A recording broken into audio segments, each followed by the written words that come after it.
the NHD has more than 40,000 housing solutions in varying stages of development.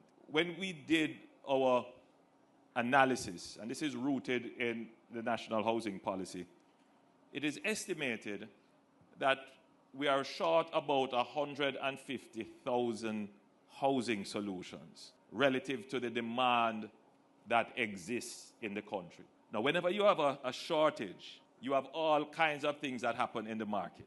The first thing that happens when something is short, anybody can tell me? The prices go up. The second thing that happens when you have a shortage is that you have a black market. In other words, you find ways around the formal housing market because you can't get the product in the formal market.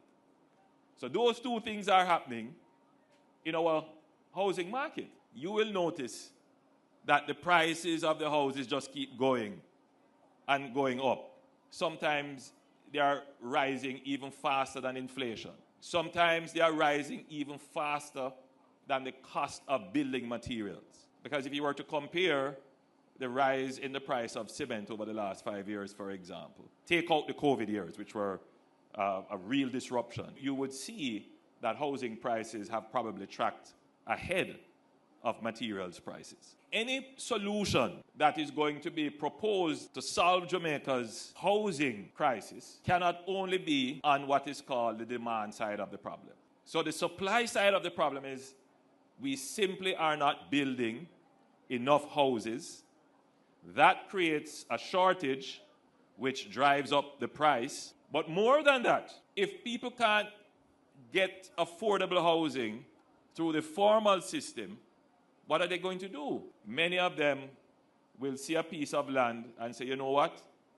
I need my house. I am going to occupy this irregularly. And so it leads to irregular, informal, and unplanned settlement of your country. Now, on the demand side of the problem, you will hear statements like, I don't earn enough to be able to afford the house. So that's on the demand side. What I earn is not enough. I can't get access to a mortgage. Again, that is not enough. The interest rates are too high. So what is the government to do? The government has to tackle the problem from both sides. The government has to tackle the problem from the supply side of it, the supply of the houses, and the government has to tackle from the demand side of the housing. Now, what are some demand side strategies that governments have used?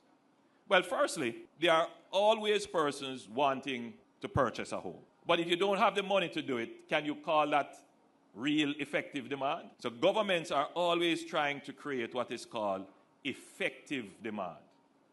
And to create effective demand, yes, you have to increase the general wage levels so that people earn more pay. There is no question that this administration has increased the general wage level across the public sector and has had an impact generally across the country, including the impact of the increases that we have given to the minimum wage. We have increased the base level of wages, and generally, by the compensation review, we have increased general wage levels. Now, that's always a competition with inflation to stay ahead of inflation, but the fact is that we have increased. So you have now more effective demand than ever before.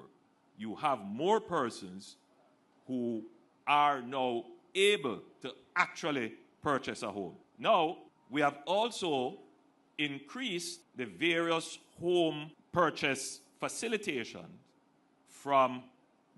so we have increased what you can get to borrow from the NHD significantly. We have increased the various grants from the NHD. So now you can get 9 million as a single borrower, and if you're purchasing a home and the cost of that home is below $14 million, then you can get up to 12. So we have increased the loan limits from the NHD significantly.